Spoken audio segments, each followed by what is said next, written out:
Hello बच्चों, कैसे हैं आप सब। उम्मीद करता हूं आप सब अच्छे होंगे और आपका बोर्ड एग्ज़ाम का तैयारी बहुत बेहतरीन चल रहा होगा।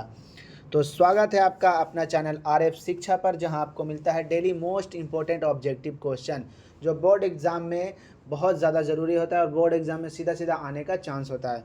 तो बच्चों, इस चैनल पे आपको हर सब्जेक्ट का ऑब्जेक्टिव क्वेश्चन देखने को मिलेगा जो कि मोस्ट इम्पोर्टेंट ऑब्जेक्टिव क्वेश्चन रहेगा, जो कि सीधा सीधा एग्जाम में देखने को मिलेगा। तो आज के इस वीडियो में हम लोग क्लास 10th का मैथ का चैप्टर नंबर 1 वास्तविक संख्या, जो कि वह चैप्टर नंबर 1 है वास्तविक संख्या, और चैप्टर नंबर है बहुपद। ये दोनों चैप्टर को मोस्ट इंपॉर्टेंट ऑब्जेक्टिव क्वेश्चन जो दोनों का एग्जाम में आता है वो सीधा सीधा एग्जाम में देखने को मिलेगा। वही ऑब्जेक्टिव क्वेश्चन मैं यहाँ पे बताने जा रहा हूँ जो कि मोस्ट इंपॉर्टेंट होने वाला है। जिस भी स्टूडेंट को मैथ में डर रहता है तो इस वीडियो को देखने के बाद मैथ में डर बिल्कुल ख़त्म हो जाएगा, क्योंकि मैं बहुत ही ट्रिक से और बहुत ही आसान लफ्ज़ों में, आसान लैंग्वेज में आप लोग को सिखाने वाला हूँ और मैथ से बिल्कुल डर आप लोग का हट जाएगा। तो मैथ से डरना नहीं है, मैथ बहुत ही आसान सब्जेक्ट है, इसको समझने की ज़रूरत है। अंडरस्टैंडिंग बेस पे मैथ होता है। तो चलिए चलते हैं वीडियो की तरफ और मैं आपको बेहद ही बेहतरीन तरीके से मैथ को समझाऊंगा। तो सवाल नंबर हमारा पहला कह रहा है कि यूक्लिड विभाजन परिमेय सूत्र क्या है। यूक्लिड विभाजन सब कोई बच्चा जानता होगा, चैप्टर नंबर फर्स्ट का ही एचसीएफ एलसीएम का जो चैप्टर नंबर उसी में यूक्लिड विभाजन का फार्मूला है।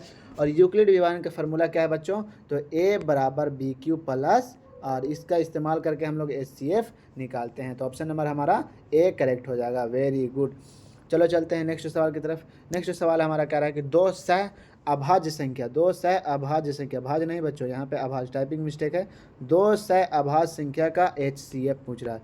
तो दो सह अभाज्य संख्या वैसी संख्या जिसका कोई भी कॉमन नहीं हो। जैसे यहाँ पे 3 और 5 दोनों संख्या डिफरेंट है, इसमें कोई कॉमन नहीं है, यानी ऐसा कोई संख्या नहीं जिससे दोनों कट जाए। 3 और 5 ऐसी संख्या जिसका कोई कॉमन नहीं हो वो सह अभाज्य संख्या कहलाता है। और सह अभाज्य संख्या का हमेशा जो एचसीएफ होगा बच्चों, हाईएस्ट कॉमन फैक्टर जो होता है, एचसीएफ का फुल फॉर्म क्या होता है बच्चों, हाईएस्ट कॉमन फैक्टर। एचसीएफ का full form highest common factor. तो दो सह अभाज्य संख्याओं का एचसीएफ यानी ऐसा संख्या जिसका कोई भी कॉमन नहीं हो वो उसका एचसीएफ हमेशा एक होता है। क्या होता है बच्चों, हमेशा एक। ऑप्शन नंबर बी करेक्ट हो जाएगा। उम्मीद करता हूँ आप लोग को समझ में आता होगा। तो चलिए चलते हैं नेक्स्ट सवाल की तरफ। नेक्स्ट सवाल हमारा कह रहा है कि निम्नलिखित में से कौन सा संख्या अपरिमेय है। परिमेय और अपरिमेय आप लोग पढ़े होंगे, परिमेय और अपरिमेय आप लोग पढ़े होंगे बच्चों। परिमेय संख्या जो P बटा Q के रूप में लिखा जाता है, परिमेय संख्या P बटा Q के रूप में लिखा जाता है। जैसे 1/4, जैसे 1/5 हो गया, ये हो जाएगा P, नीचे वाला हो जाएगा Q। वैसी संख्या जिसको P बटा Q के रूप में लिखा जा सके वो सारी संख्या परिमेय संख्या होता है। और अपरिमेय संख्या क्या होता है बच्चों, बिल्कुल इसका अपोजिट यानी उल्टा। अपरिमेय संख्या जो P बटा Q के रूप में नहीं लिखा जा सके, अपरिमेय संख्या जो P बटा Q के रूप में नहीं लिखा जाए। जैसे √3, इसको कैसे लिखेगा, नहीं लिखा जा सकता। √7, √8, ऐसी संख्या जो P बटा Q के रूप में नहीं लिखा जा सके उसे अपरिमेय संख्या कहते हैं। तो यहाँ पे पूछ रहा है कि अपरिमेय संख्या कौन सा है। तो √4 का दो किसका स्क्वायर है बच्चों, 2 का स्क्वायर है, 2 दूना का 4 यानी 2 संख्या ये रूट से बाहर है।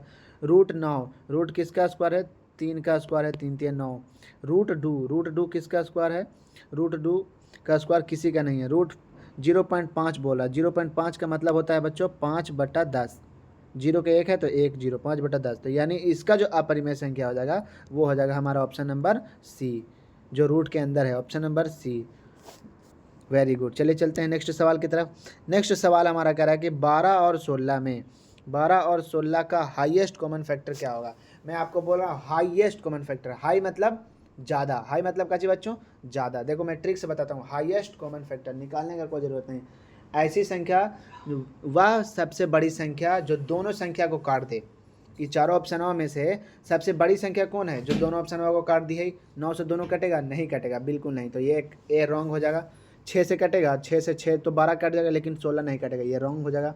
18 नहीं होगा, तो ये हो जाएगा 4। देखो 4 जो है वो 4 3 12, 12 को भी काट दे रहा है और 16 को भी काट दे रहा है। तो वह सबसे बड़ी संख्या जो दोनों, जो दिया हुआ संख्या रहेगा वो दोनों को काटना चाहिए, यानी हाईएस्ट कॉमन फैक्टर हमारा ऑप्शन नंबर हमारा बी करेक्ट हो जाएगा। हम लोग उम्मीद करता हूँ कि आप लोग समझ में आता होगा और एक भी सवाल आगे जाके आप गलत नहीं करिएगा। चलिए चलते हैं नेक्स्ट सवाल की तरफ। नेक्स्ट सवाल हमारा कह रहा है कि 9 और 12 का एलसीएम क्या होगा? एलसीएम निकालने के लिए आपको खानदानी जो है तरीका आप लोगों को पता होना चाहिए। 9 और 12 एलसीएम निकालने के लिए यही वाला नहीं इस्तेमाल करते हैं। जैसे यहाँ पे 3 से कर दिए तो 3 तिये 9, यहाँ पे 3 चौके 12 कर दिए बच्चों। फिर यहाँ से 3 से लगाएं, 3 एकम 3, 4 का 4 हो जाएगा। उसके बाद डायरेक्ट हम 4 से लगा दे रहे हैं, 4 एकम 4। तो क्या हो गया? 3 इंटू 3 इंटू 4 कितना हो गया बच्चों? 3 तिये 9, 9 चौके 36, यानी हमारा एलसीएम जो हो जाएगा हमारा 36 हो जाएगा। ऑप्शन नंबर हमारा सी करेक्ट हो जाएगा। खानदानी तरीका है, बहुत ही आसान तरीका है, इसको ध्यान से आप लोग पढ़ लीजिए, ध्यान से देख लीजिएगा। मैं बताया हूँ, उम्मीद करता हूँ आप लोग समझ गए होंगे। चलिए चलते हैं नेक्स्ट सवाल की तरफ। नेक्स्ट सवाल हमारा सवाल नंबर 6 कह रहा है कि निम्न में से कौन परिमेय संख्या? परिमेय संख्या क्या होता है बच्चों? जो P/Q के रूप में लिखा जा सके। √3 जो अपरिमेय है, √5 अपरिमेय है, √7 कितना है बच्चों? अपरिमेय। √16 किसका स्क्वायर है? 4 का स्क्वायर है। 4 का स्क्वायर कितना होता है? 16। तो अगर √16 को अगर स्क्वायर में निकालते हैं तो हमारा हो जाएगा 4, यानी 4 जो है 1/4 P/Q के रूप में लिख सकते हैं। तो ऑप्शन नंबर हमारा डी करेक्ट हो जाएगा। चलिए चलते हैं नेक्स्ट सवाल की तरफ। नेक्स्ट सवाल हमारा कह रहा है कि बहुपद। अब नेक्स्ट सवाल नंबर 2 से सवाल चैप्टर नंबर 1 का मोस्ट इंपॉर्टेंट ऑब्जेक्टिव हम करा दिए हैं। अब चैप्टर नंबर 2 का सवाल आने लगा कि बहुपद। सबको पता होगा कि बहुपद का क्या होता है। बहुपद जो दिया हुआ है यहाँ पे उसका घात क्या है? घात का मतलब क्या होता है बच्चों? घात का मतलब क्या? भात नहीं, घात का मतलब पावर, POW पावर। जो ऊपर पावर दिया हुआ रहता है, जैसे बोल रहा है कि 2x का पावर 3, 2x का पावर 3, तो इसका कितना पावर है? तो 3 पावर, यानी घात जो है इसका 3 होगा। बहुपद से पावर वाला सवाल, एक सवाल तो जरूर आएगा, एक सवाल एकदम फिक्स है कि आएगा ही आएगा। चलिए चलते हैं नेक्स्ट सवाल की तरफ। नेक्स्ट सवाल हमारा कह रहा है कि किस प्रकार का बहुपद है? बहुपद बच्चों कैसा होता है? रैखिक समीकरण, रैखिक बहुपद।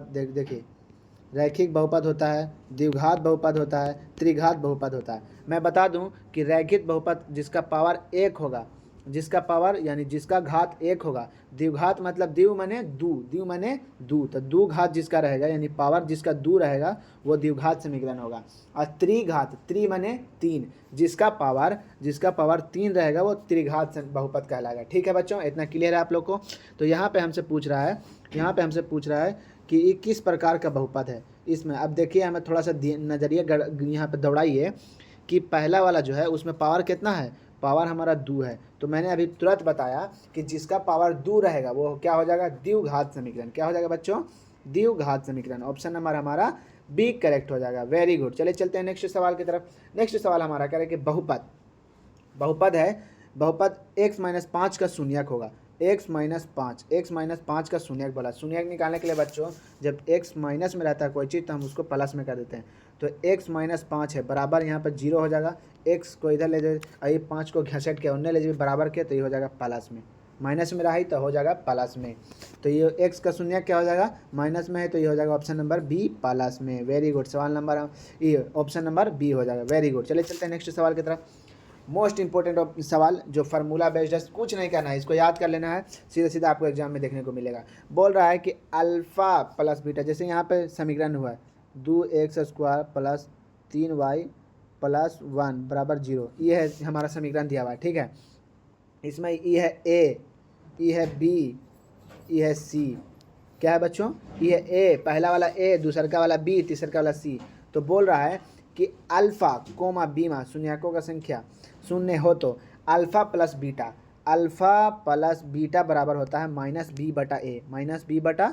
अब मैंने बताया इस समीकरण में ई वाला जो 2 है वो a है, 3 जो है वो b है और 1 जो है वो c है। तो -b/a आएगा, तो 3 जो है वो b है तो -3 हो जाएगा और a हो जाएगा 2, तो 3/2 हो जाएगा। ऐसे निकाला जाता है। ठीक है, तो लेकिन हमसे यहाँ पे पूछ रहा है क्या कि अल्फा प्लस बीटा बराबर क्या होता है? तो अल्फा प्लस बीटा बराबर होता है -b/a। बी हमारा करेक्ट हो जाएगा। Very good. चलिए चलते हैं नेक्स्ट सवाल की तरफ। नेक्स्ट सवाल हमारा कह रहा है कि अल्फा और बीटा, आपको पता है कि बीचों में कुछ नहीं रहता तो गुना का निशान होता है, तो अल्फा इंटू बीटा बराबर क्या होता है? तो अल्फा इंटू बीटा बराबर होता है बच्चों c/a।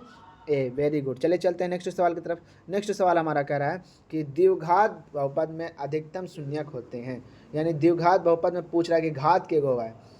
द्विघात बहुपद में शून्यक के होता है, घात के होता है। द्विघात बहुपद में घात जो होता है यानी पावर जो होता है वो होता है 2, द्विव माने 2, द्विघात से बहुपद के बारे में पूछा जाता है 2 पावर। आगे चलते हैं नेक्स्ट सवाल की तरफ। नेक्स्ट सवाल है सवाल नंबर 13 कह रहा है कि परिमेय संख्या परिमेय और अपरिमेय से एक सवाल जरूर पूछेगा। तो परिमेय का हम सीधा सीधा बताएंगे, जो पी बटा क्यू के रूप में लिखा जा सकता है, वो परिमेय संख्या होता है। इसमें कौन परिमेय संख्या है? √7 परिमेय है, नहीं, रॉन्ग। √10 परिमेय है, नहीं, रॉन्ग। √11 परिमेय है, रॉन्ग। √16 है। √16 जो है वो 4 का स्क्वायर है, 4 को बाहर निकाल दें, 4 जो है परिमेय संख्या है। Very good. चलिए चलते हैं लास्ट और आखिरी सवाल। सवाल नंबर कह रहा है कि √49 का मान है। √49 का मान क्या हो जाएगा बच्चों? √49 7 का स्क्वायर है, 7 सते 49। तो √49 का मान जो हो जाएगा बच्चों 7 हो जाएगा, ऑप्शन नंबर सी।